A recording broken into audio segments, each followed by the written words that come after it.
Welcome to GK solution. இன்றைய வீடியோவில் இந்த யூவிடபிள்யூ டெஸ்டரில் இருக்கக்கூடிய மைக்ரோ கண்ட்ரோலில் எப்படி கோட் எழுதுவது அப்படிங்கிறத பற்றி தான் பார்க்க போகிறோம். இது முந்தைய வீடியோவில் இது எப்படி அமைப்பது, எப்படி பிசிபி தயார் பண்ணுவது எல்லாமே நம்ம பார்த்தோம். ஸோ இப்போ இதில் என்ன செய்ய போகிறோம்னா, இதில் எப்படி கோடு எழுதுறது, ஆர்டினோ கோடு எப்படி எழுதுறதுங்கிறத பார்க்க போகிறோம். அதற்கு நம்ம பயன்படுத்தக்கூடிய ஏஐ டூல், நான் வந்து டீப்சீக் பயன்படுத்துகிறேன். நீங்கள் எந்த டூல் வேணாலும் பயன்படுத்திக்கிங்க. அதில் நான் சொல்ல போல் ப்ராம்ப்டை வந்து நம்ம எளிதாக கொடுத்தோம்னா நமக்கு ஆட்டோமேட்டிக்காக உங்களுக்கு அவுட்புட் கிடைக்கும். இது எப்படி அமைந்திருக்குன்னு பாருங்கள். இதில் ஆப்டோ கப்ளரோட அவுட்புட்ஸை தான் நமக்கு வந்து அட்மகா 8க்கு இன்புட்டாக நம்ம கொடுக்குறோம். A0லேருந்து A5. இதில் இன்டர்னல் புல்லப் யூஸ் பண்ண சொல்லிக்கணும். அது மட்டும் இல்லை, இதில் வரக்கூடிய சிக்னலுக்கு தகுந்த மாதிரி இதோட எல்இடி அவுட்புட்ஸ் வரும். இந்த எல்இடி அவுட்புட்ஸ் வந்து நமக்கு இந்த சைடில் இருக்கக்கூடிய பின்ன எல்இடி அவுட்புட்டாக பயன்படுத்திக்கணும். அது மட்டுமல்ல, நமக்கு auto shut down, auto start up சீக்வன்ஸும் ரன்னிங் லைட் சீக்வன்ஸ் வந்ததுன்னா உங்களுக்கு எல்லா எல்இடியும் ஒரு டெஸ்ட் சர்க்கிள் மாதிரி அது நமக்கு ஒரு இண்டிகேஷன் காமிக்கும். அதையும் நம்ம ஆட் பண்ணிக்கணும். அது மட்டுமல்ல, ஒரு ரொம்ப நேரம் இதில் இந்த சிக்னல் வந்து எந்த இன்புட்டும் இல்லை அப்படின்னா இது ஆட்டோ ஷட் டவுன் ஆகிடணும். ஃபுல் இன்ஸ்ட்ருமெண்ட்டுமே ஷட் டவுன் ஆகணும். அது மட்டும் இல்லை, ஏதாவது தடை ஏற்பட்டால், இப்போ 3 சிக்னலுமே வந்துட்டு இருக்கு, திடீர்னு ஏதோ ஒரு சிக்னல் மிஸ் ஆச்சுன்னா அதை வந்து நமக்கு வரக்கூடிய அவுட்புட்டில் அப்டேட்டாக மாறணும். இதுதான் நம்மளோட தேவை. இந்த தேவையை நம்ம வந்து ப்ராம்ப்டாக உங்களுக்கு தெரிஞ்ச லாங்குவேஜில் பிட்டாக நீங்கள் கொடுத்தா கூட போதும். கண்டினியூஸாக இங்கிலீஷில் எழுதணும்னு அவசியம் இல்லை. அந்த மாதிரி கொடுத்துட்டு நம்ம கோட் எழுதலாம். எப்படி எழுதுறாங்க பார்க்கலாம். அதற்கு முன்னாடி இந்த கோட் நம்ம நேற்று இந்த டிராயிங் எப்படி அமைப்பதுங்கிறத பார்த்தோம். இதை நீங்கள் ஒரு எக்ஸ்போர்ட் பண்ணிக்கிங்க, பிடிஎஃப் ஃபைலாக எக்ஸ்போர்ட் பண்ணிக்கிங்க. ஓகேங்களா? இதை வந்து நமக்கு பிரிண்ட் இல்லை, எக்ஸ்போர்ட் பண்ணிக்கிங்க. டெஸ்க்டாப்பில் ஆல்ரெடி நம்ம வந்து ஒன்று எக்ஸ்போர்ட் பண்ணியிருக்கோம், அது மேலேயே நான் ஓவர் ரைட் பண்ணிக்கிறேன். நீங்கள் வந்து டெஸ்க்டாப்பில் எக்ஸ்போர்ட் பண்ணிக்கிங்க. அப்புறம் இதை மினிமைஸ் பண்ணிடலாம். இப்போ நம்ம நெட்டில் டீப்சீக் ஓப்பன் பண்ணிக்கோங்க. ஓப்பன் பண்ணிவிட்டு இதில் அட்டாச்மெண்ட்டை கொடுத்துக்குங்க. இப்போ create Arduino code for UVW tester. Okay.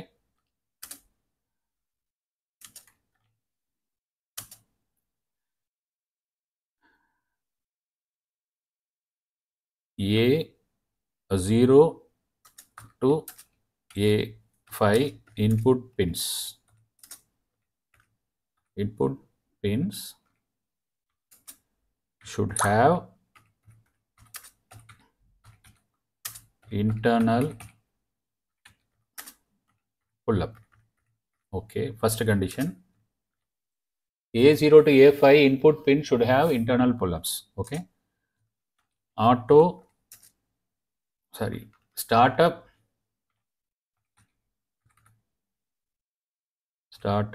and shutdown LED sequence.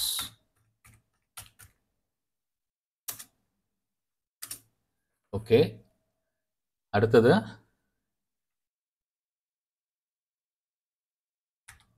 any interrupt in input signal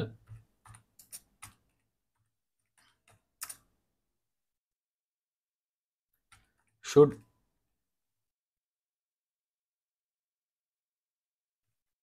reflect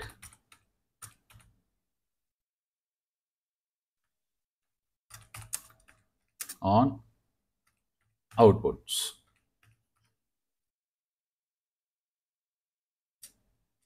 Output LED sequence அப்படின்னு போட்டுடலாம். Okay. Auto shut down.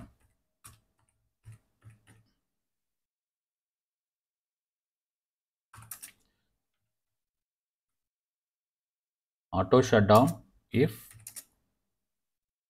signal no longer available.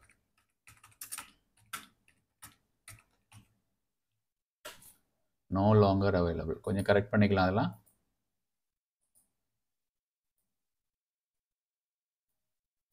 auto shutdown.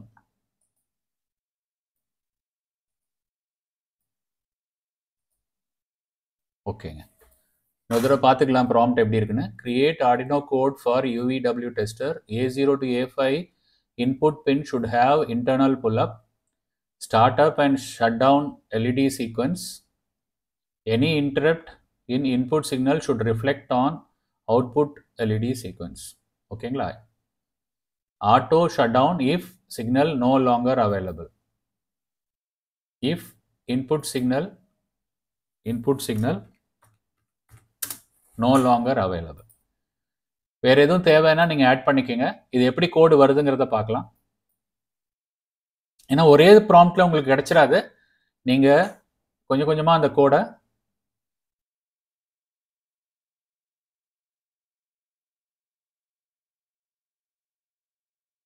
எப்படி வந்திருக்குன்னு பார்ப்போம்.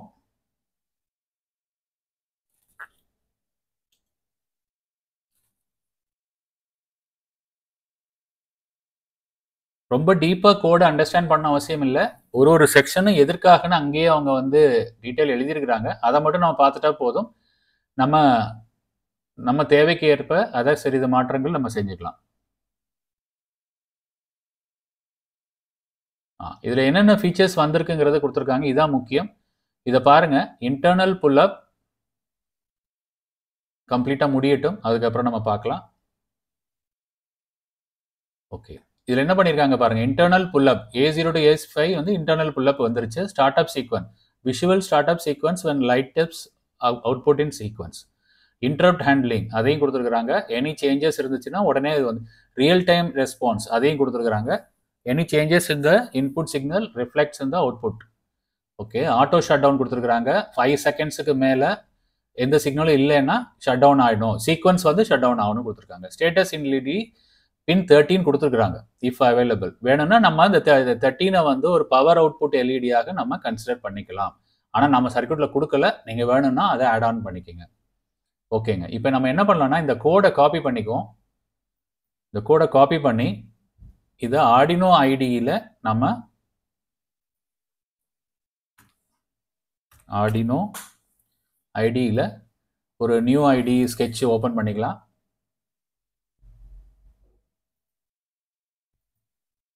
New sketch open பண்ணிக்கோங்க. இதில் இருக்கிறது வேண்டாம், இதை எடுத்துட்டு அதுலேருந்து காப்பி பண்ண இதை போட்டுடலாம். இப்போ இதில் பார்க்கும்போது கொஞ்சம் ஈஸியாக இருக்கும். இதில் பாருங்கள், ஃபஸ்ட்டு என்ன பண்ணியிருக்காங்கன்னா A0 to A5 வந்து இன்புட் பின்னா கான்ஸ்டண்ட்டாக எடுத்துருக்குறாங்க. அப்புறம் நம்பர் ஆஃப் இன்புட்ஸ் வந்து 6ன்னு ஒரு கான்ஸ்டன்ட், அதாவது NUM இன்புட்டுங்கிற ஒரு வேரியபிளுக்கு டேர்முக்கு 6 அப்படிங்கிற நம்பர் கொடுத்துருக்குறாங்க. ஏன்னா 6 இன்புட் தாங்கிறதுனால அது யூஸ் பண்ண போகிறாங்க கோடில். அதனால தான் இந்த மாதிரி கான்ஸ்டன்ட்ஸ் எல்லாம் முதல்ல டிக்ளேர் பண்ணிடும். இது டிக்ளரேஷன் சொல்லுவாங்க. அதே போல் அவுட்புட் பின்ஸ் வந்து 2லேருந்து 7 வரை அவுட்புட் பின்னாக எடுத்திருக்கோம். புரியுங்களா? அதை வந்து U+, U- அந்த மாதிரி நம்ம அவுட்புட் பின்னாக எடுத்திருக்கோம். இதுவும் 6 அப்படிங்கிற நம்பரை எடுத்திருக்காங்க. இப்போ இன்னொன்று எடுத்திருக்காங்க. ஸ்டேட்டஸ் LED வந்து 13ங்கிறத ஒரு கான்ஸ்டன்ட்டாக எடுத்திருக்கிறாங்க. ஏன்னா இந்த நம்பரை தான் நம்ம வந்து ஸ்டேட்டஸ் எல்இடியாக யூஸ் பண்ண போகிறோம். 13. அப்புறம் இதில் வந்து பூலியன் வந்து நமக்கு சிக்னல் சேஞ்ச் அப்படிங்கிற ஒரு பூலியன் வேரியபிளுக்கு ஃபால்ஸ்ன்னு இனிஷியேட் பண்ணி டிக்ளேர் பண்ணியிருக்காங்க. அதே மாதிரி லாஸ்ட் சிக்னல் டைம் அப்படிங்கிற ஒரு வேரியபிளுக்கு லாங் வேரியபிள், இது பூலியன் இல்லை, லாங்குங்கிறது ஒரு பெரிய நம்பருங்க. அந்த இண்டிஜின் நம்பர், அந்த நம்பரை வந்து இதில் 0ன்னு இனிஷியேட் பண்ணியிருக்கிறாங்க. அதே மாதிரி இதில் 500 ஷட் டவுன் டைம் அவுட் வந்து 5 மில்லி செகண்ட்ஸ்க்காக கொடுத்துருக்காங்க. 5 செகண்ட்ஸ்னு சொல்லணும் இல்லைங்களா, அதனால 5000 மில்லி செகண்ட்ஸ்க்காக கொடுத்துருக்குறாங்க. இதை நீங்கள் சேஞ்ச் பண்ணிக்கலாம். உங்களுக்கு வேணும்னா நீங்கள் 15,000 போட்டிங்கன்னா 15 செகண்ட்ஸ்க்கு வந்துடும். அதே மாதிரி சிஸ்டம் ஆக்டிவ் வந்து அதுக்கு ஒரு பூலியன் போட்டிருக்காங்க, ஃபால்ஸ்ன்னு வச்சு. இதெல்லாம் பின்னாடி நம்ம யூஸ் பண்ணக்கூடிய வேரியபிள்ஸ், புரியுதுங்களா? ஸோ இப்போ இதில் செட்டப்புங்கிறது ஃபர்ஸ்ட். இது செட்டப் வந்து ஒரு தடவை தான் ரீடு பண்ணோம். இதில் என்னென்னலாம் இருக்குது பாருங்க. ஃபார் டு நெக்ஸ்ட் ஸ்டேட்மெண்ட்ல நமக்கு இன்புட் பின் பூராமே டிக்ளேர் பண்ணிட்டாங்க. நார்மலாக இதை தனித்தனியாக பண்ணுவோம், அதாவது இன்புட் பின் 1, 2, 3, 4ன்னு. இவங்க என்ன பண்ணிட்டாங்கன்னா ஃபார் டு நெக்ஸ்ட் ஸ்டேட்மெண்ட்டை போட்டு இது பாருங்க, 3 லைனில் எல்லா பின்னையும் நம்ம அசைன் பண்ணிட்டாங்க. அதே போல் அவுட்புட் பின்ஸையும் அசைன் பண்ணிட்டாங்க. அசைன் பண்ணி அது மட்டும் இல்லை, இனிஷியல் வேல்யூ இதை வந்து லோன்னு பண்ணி வச்சிருக்கிறாங்க. புரியுங்களா? அவுட்புட் பின்ஸு நீங்கள் ஸ்டார்ட் அப் பண்ணும்போது அது லோன்னா 0 வோல்ட்டுங்க, ஹைனா 5 வோல்ட்டு. 5 வோல்ட் வந்து அந்த எல்இடி எரிஞ்சிடும். அது போக பின் மோடு வந்து என்ன பண்ணியிருக்காங்க, ஸ்டேட்டஸ் எல்இடி அவுட்புட் ஆகும். இன்புட் இதில் வந்து பின் மோடு வந்து என்ன பண்ணியிருக்காங்க, ஸ்டேட்டஸ் எல்இடிங்கிறது அந்த மேலே வந்து நமக்கு 13ங்கிறது தான் ஸ்டேட்டஸ் எல்இடி. அப்போ ஸ்டேட்டஸ் எல்இடியை வந்து அவுட்புட்டாக வச்சிருக்கிறாங்க. டிஜிட்டல் ரைட்டு ஸ்டேட்டஸ் எல்இடி லோன்னு வச்சிருக்கிறாங்க. டிஜிட்டல் ரைட்டு ஸ்டேட்டஸ் எல்இடியை வந்து இனிஷியலாக என்ன பண்ணியிருக்காங்க, லோன்னு கொடுத்துருக்குறாங்க. ஓகேங்களா? ஸோ அதுக்கப்புறம் லோனா ஆஃப் ஆயிருக்கும், அந்த எல்இடி வந்து க்ளோ ஆகாது. அதற்கப்புறம் இது வந்து அந்த போர்ட் ரிஜிஸ்டர் மூலியமாக இவங்க இந்த பின் சேஞ்சஸை வந்து அதை அப்சர்வ் பண்ணுறதுக்காக இந்த கோடு வழியாக, பைனரி கோடு வழியாக கொடுத்துருக்குறாங்க. அப்போ இதெல்லாம் வந்து இந்தந்த மாதிரி தான் இருக்கணும். 1111னா இது வந்து என்ன இருக்கு, இந்த சி ரிஜிஸ்டர்ல இது பூராமே ஆன் ஸ்டேட்ல இருக்கு, இது பூரா ஆஃப் ஸ்டேட்ல இருக்கு அப்படிங்கிறது அர்த்தம். சரிங்களா? சரி, இதை பத்தி ரொம்ப டீடைல் போக வேண்டாம். இது வந்து சிம்பிளிஃபை பண்றதுக்காக கொடுத்துருக்கிறது. ஸ்டார்ட் அப் சீக்வன்ஸ் அப்படின்னா இது வந்து கால் பண்றாங்க. இது வந்து ஒரு ஃபங்க்ஷனை கால் பண்றாங்க. ஸ்டார்ட் அப் சீக்வன்ஸ் அப்படிங்கிற ஃபங்க்ஷனை கால் பண்றாங்க. இந்த ஃபங்க்ஷன் நிச்சயமா கீழே வந்து வாய்ட் ஸ்டார்ட் அப் சீக்வன்ஸ்னு எங்கேயாவது இந்த கீழே இருக்கும் பாருங்க. இந்த பாருங்க, வாய்ட் அவுட்புட் அப்டேட் அவுட்புட்ஸ் அப்படிங்கிறது ஒரு ஃபங்க்ஷன். இப்போ நீங்க அப்டேட் அவுட்புட்ஸை மட்டும் கால் பண்ணீங்கன்னா போதும், இதுக்கு கீழே இருக்கக்கூடிய எல்லா கோடுமே அது ரன் ஆக ஆரம்பிச்சிடும். இதை பார்த்தீங்களா, ஸ்டார்ட் அப் சீக்வன்ஸ் இருக்கு. இப்போ அங்கே மேலே ஸ்டார்ட் அப் சீக்வன்ஸ் கொடுத்ததுனால அங்கிருந்து அடுத்த லைன் வந்து இங்கே ஜம்ப் ஆகிடும். ஜம்ப் ஆகி இதில் வந்து இங்கே இந்த ஏரோ மார்க் பாருங்க, இதை கிளிக் பண்ணும்போது எங்கே முடியுது பாருங்க. கிளிக் பண்ணியிருக்கிற அந்த பிராக்கெட்டை இங்கே பிராக்கெட் முடியுது. அப்போ இதுக்குள்ள உள்ள கோடு பூரா ஒரு தடவை ரன் ஆகிட்டு திருப்பி மேலே போயிடும். இதுதான் ஸ்டார்ட் அப் சீக்வன்ஸ். இந்த ஸ்டார்ட் அப் சீக்வன்ஸ் என்னன்னா எல்லா எல்இடியும் 1 by 1 ஆன் ஆஃப் பண்றதுக்கு, இந்த பாருங்க ஹை பண்ணி லோ பண்ணுது, ஒரு எல்இடியா ஆன் ஆஃப் பண்ணிட்டே வரும். அதுக்கு தான் இது கொடுத்துருக்காங்க. ரொம்ப சிம்பிளா எளிதா இந்த மாதிரி பிளிங்கிங் ஸ்டேட்டஸ் கொடுத்துருக்காங்க. அதுக்கப்புறம் ஸ்டார்ட் அப் சீக்வன்ஸ், அந்த ஸ்டார்ட் அப் சீக்வன்ஸ் இப்போ முடிஞ்சிருச்சு, திருப்பி இங்கே வரும். சீரியல் பிகின் எதுக்காக கொடுத்துருக்காங்கன்னா இது உள்ளுக்குள்ள டீபக்கிங்காக. ஏதாவது பிரச்சனை இருந்ததுன்னா இதுல இருக்கக்கூடிய இந்த ரைட் சைடில் வந்து மானிட்டர்னு ஒன்று வரும், சீரியல் மானிட்டர்னு. இந்த மானிட்டர்ல உங்களுக்கு வந்து அந்த பிரிண்ட் ஆகிட்டே வரணும். அதில் ஏதாவது மிஸ்டேக்ஸ் இருந்துச்சுன்னா உங்களுக்கு ஈஸியாக பிடிக்கிறதுக்காக அவங்க இந்த மாதிரி சீரியல் பிரிண்ட் கொடுத்துருக்குறாங்க. நார்மலாக நம்மளே டிசைன் பண்ணுறதுல நம்ம அந்த மாதிரி கொடுக்க மாட்டோம், பட் இதை கொடுக்குறது நல்லது. ப்ரொஃபஷனல் மேனர்லாம் இந்த மாதிரி சீரியல் பிரிண்ட் கொடுப்பாங்க. பாருங்க, சிஸ்டம் ஆக்டிவேட்டட்னு இங்கே இருக்கிற சீரியல் மானிட்டரில் வரும், இங்கே இருக்கிற சீரியல் மானிட்டரில் வரும். ஸோ இப்போ அதுக்காக கொடுத்துருக்குறாங்க. அதுக்கப்புறம் அப்டேட் அவுட்புட்ஸ், இதுவுமே இங்கே ஒரு ஃபங்க்ஷனை கால் பண்ணுறாங்க. இந்த கால் பண்ணுறதுக்கு பின்னாடி பார்த்தீங்கன்னா வாய்ட் அவுட், இங்கே பாருங்க அப்டேட் அவுட்புட்ஸ் இந்த இருக்கு, இது ஒரு ஃபங்க்ஷன். அப்போ இந்த பிராக்கெட்டை கிளிக் பண்ணீங்கன்னா எங்கே வந்து முடியுது பாருங்க, இங்கே வந்து முடியுது. தெரியுதுங்களா, ஹைலைட் ஆயிருக்கு. இது உள்ள கோடு பூரா இந்த இடத்துல ரன் ஆகும். ரன் ஆகிட்டு தான் அடுத்த ஸ்டெப்பு போகும். அடுத்த ஸ்டெப் இந்த பாருங்க பிராக்கெட் முடிஞ்சிருச்சு. இப்போ அதுக்கப்புறம் அதுக்கப்புறம் என்ன பண்றாங்கன்னா ஷட் டவுன் செக் பார்க்குறாங்க. இஃப் இத்தனை மில்லி செகண்ட்ஸ், இந்த மில்லிஸுங்கிறது செகண்டுங்க, அது வந்து நம்ம கடைசியா வந்த சிக்னல் வந்த டைம்ல இருந்து 5 செகண்ட் வரை இது வந்து வெயிட் பண்ணி பார்க்கும். 5 செகண்ட்குள்ள மறுபடியும் சிக்னல் எதுவும் சேஞ்ச் இல்லைன்னா ஆஃப் ஆகிடும். அதற்காக இதை கொடுத்துருக்குறாங்க. இதை வந்து கொடுத்துட்டு இங்கே இன்டரப்டுக்கு ஒரு வேர்டு கொடுத்துருக்குறாங்க. இதை நம்ம முதல்ல ஆர்டினோ போர்டை பற்றி பார்க்கல நான் சொன்னேன். இந்த இன்டரப்ட் சேஞ்ச் இருந்துச்சுன்னா இந்த லூப் ஸ்டேட்மெண்ட்டுக்கு உள்ளே இல்லாமல் வெளியிலேயே இது ஆப்ரேட் ஆகிடும். அதற்காக தான் இதை கொடுத்துருக்குறாங்க. புரியுதுங்களா? இது வந்து லூப்பில் உள்ளதுங்க. லூப்பில் வந்து இதை நம்ம கொடுத்துட்டோம்னா இந்த ஐஎஸ்ஆருங்கிறதுனால என்ன நடக்கணும் அப்படிங்கிறது வெளியில் இருக்கும். அது வெளியில் போய் அந்த இன்டரப்ட் ஸ்டேட்மெண்ட்டை இது பண்ணிடும். இப்போ இந்த லூப்பில் இருக்கிற போர்ஷன், அதாவது இங்கேருந்து லூப்பில் பாருங்க, இங்கேருந்து இதுவரை உள்ள எல்லா லைனுமே மறுபடியும் அது லூப் ஆகிட்டே இருக்கும். புரியுதுங்களா? ஸோ இப்போ இதுதான் கொடுத்துருக்குறாங்க. இதோட முடிஞ்சிருச்சுங்க கோடு. இந்த இன்டரப்ட் ஸ்டேட்டர்லாம் வந்து வெளியில் இருக்கும். இதெல்லாம் வந்து நீங்கள் வெளியில் இருக்கக்கூடியது. அதற்கப்புறம் இது வந்து ஃபங்க்ஷன்ஸ், வாய்ட் இந்த மாதிரி ரெட் கலரில் கொடுத்தாங்கன்னா இந்த நேமில் ஒரு ஃபங்க்ஷன் கிரியேட் பண்ணியிருக்காங்க. இத்தனை கோடை வந்து அந்த ஃபங்க்ஷனுக்குள்ளே போட்டிருக்காங்க. அப்போ எங்கே வேணாலும் இந்த ஃபங்க்ஷன் நீங்கள் கால் பண்ணீங்கன்னா இந்த கோடு பூரா அதில் எக்ஸிக்யூட் ஆகும். அதே போல் ஸ்டார்ட் அப் சீக்வன்ஸ் ஒரு ஃபங்க்ஷன், ஷட் டவுன் சீக்வன்ஸ் ஒரு ஃபங்க்ஷன், அதற்கப்புறம் பிரிண்ட் இன்புட் ஸ்டேட்டஸ்க்கு ஒரு ஃபங்க்ஷன். இது வந்து எதுக்குன்னா சீரியல் மானிட்டரில் பிரிண்ட் பண்ணுது. இவ்வளோதாங்க. இதோட இதை நீங்கள் அப்படி கோடை அப்லோட் பண்ணீங்கன்னா ஆட்டோமேட்டிக்காக கண்டிப்பாக நம்ம சர்க்கியூட் அதில் இந்த கோடுனால வேலை செய்யுங்க.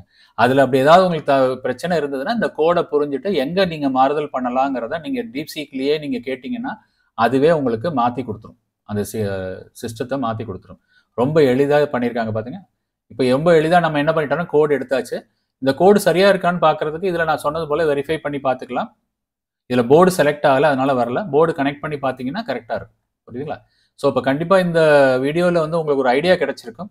எப்படி வந்து ஒரு டீப்சீக்கில் எப்படி வந்து ஒரு ஆர்டினோ கோடை வந்து நம்ம எடுக்கிறதுங்கிறதுக்கு. இதில் நம்ம பாருங்க, நீங்கள் கேட்டதெல்லாம் இதில் பாருங்க, அது உடனே கொடுத்துட்டான் எப்படி வந்திருக்குன்னு. அதே மாதிரி இந்த டைம் நீங்கள் வந்து அதில் அட்ஜஸ்ட் பண்ணுறதுக்கு என்னென்ன பண்ணலாம். இப்போ நீங்கள் டைம் ஷட் டவுன் டைம் வந்து உங்களுக்கு ஜாஸ்தி பண்ணணும்னா இந்த ஷட் டவுன் டைம் அவுட்னு நீங்கள் சேஞ்ச் பண்ணிக்கலாம். இதில் இருக்கும் ஷட் டவுன் டைம் அவுட்னு ஒரு 5000 போட்டோம் இல்லைங்களா, ஸ்டார்டிங்கில் 5000 போட்டோம். இந்த 5000 நீங்கள் ஆட் ஆன் பண்ணிக்கலாம். இந்த பாருங்கள், ஷட் டவுன் டைம் அவுட், இதை வந்து ஆட் ஆன் பண்ணிக்கலாம். அது மாதிரி அது எல்லாமே கொடுத்துருப்பாங்க. உங்களுக்கு என்ன பண்ணணும், modify start up sequence, shut down sequence, வேறு எல்இடி பேட்டர்ன் உங்களுக்கு வேணும்னா நீங்கள் இதை மாற்றிக்கிங்க அப்படிங்கிறாங்க. இந்த start up shut down sequence இது கூட இங்கே தான் இருக்குது. இந்த பாருங்கள், ஷட் டவுன் சீக்வன்ஸ், இதுக்கு மேலே ஸ்டார்ட் அப் சீக்வன்ஸ், இதுக்குள்ளே உள்ள எல்இடி பேட்டர்னை நீங்கள் மாற்றிக்கலாம். Update outputs, function to implement specific UVW signal mapping logic, இதெல்லாம் வேணும்னா நீங்கள் சேஞ்ச் பண்ணிக்கலாங்கிறதுக்காக கொடுத்துருக்காங்க. அது மட்டும் இல்லை, இதில் ஏதாவது நோட்ஸ் பாருங்கள், என்னென்னலாம் அட்வான்ஸாக நீங்கள் யூஸ் பண்ணிக்கலாம். இதில் 13வது எல்இடியை ஸ்டேட்டஸ் எல்இடி, டீபக்கிங் எல்இடியாக நீங்கள் யூஸ் பண்ணிக்கலாம் தேவைன்னா. இதெல்லாம் நம்ம கேட்டதெல்லாம் அது வந்து இந்த ஃபீச்சர்ஸ் இதில் ஆட் பண்ணியிருக்கோங்கிறத கொடுத்துருக்குறாங்க. ஸோ இப்போ இதெல்லாத்தையும் நீங்கள் என்ன பண்ணிக்கலாம்னா டவுன்லோட் பண்ணி நீங்கள் சேவ் பண்ணி வச்சுங்க. இதை வந்து இதில் நீங்கள் ஒரு தடவை நீங்கள் சர்ச் கொஸ்டின் ஆன்சர் கேட்டுட்டீங்கன்னா இது இங்கே தான் ரெக்கார்ட் ஆகிருக்கும். நீங்கள் திருப்பியும் போய் அதை நம்ம எப்போ வேணாலும் ரீகால் பண்ணி பார்த்துக்கலாம். நீங்கள் திருப்பி இதுலேருந்து கொஸ்டின் கேட்டிங்கன்னா இந்த சிஸ்டத்துலேயே இதுலேயே மாடிஃபை பண்ணி எப்போ வேணால் கொடுத்துரும். இதெல்லாம் வசதி இருக்குங்க ஏஐயில். கண்டிப்பாக இதை உபயோகப்படுத்துங்க. இதை உபயோகப்படுத்தி இதை டவுன்லோட் பண்ணி காப்பி பண்ணி அந்த ஆர்டினோ ஐடியில் போட்டு நீங்கள், நான் முன்னாடியே உங்களுக்கு சொல்லி கொடுத்துருக்குறேன் எப்படி அட்மெகா 8ல் வந்து எப்படி இதை அப்லோட் பண்ணுறதுன்னு. அதை அந்த வீடியோவை தெரியலைன்னா அந்த வீடியோவை ஒரு தடவை பார்த்துட்டு இது மூலியமாக அப்லோட் பண்ணிவிட்டு அந்த ஐசியை நீங்கள் உங்களோட பிசிபியில் போட்டு ஆப்ரேட் பண்ணி பாருங்கள். கண்டிப்பாக இது ஒர்க் ஆகும். நிச்சயமாக இந்த வீடியோவில் ஒரு நல்ல ஒரு தகவல் கிடச்சிருக்கும்னு நம்புகிறேன். கண்டினியூஸாக மானிட்டர் பண்ணுங்கள். அடுத்து வரக்கூடிய வீடியோ நல்லதொரு வீடியோவில் உங்களை விரைவில் சந்திக்கிறேன் நண்பர்களே. தேங்க்ஸ் ஃபார் வாட்சிங்.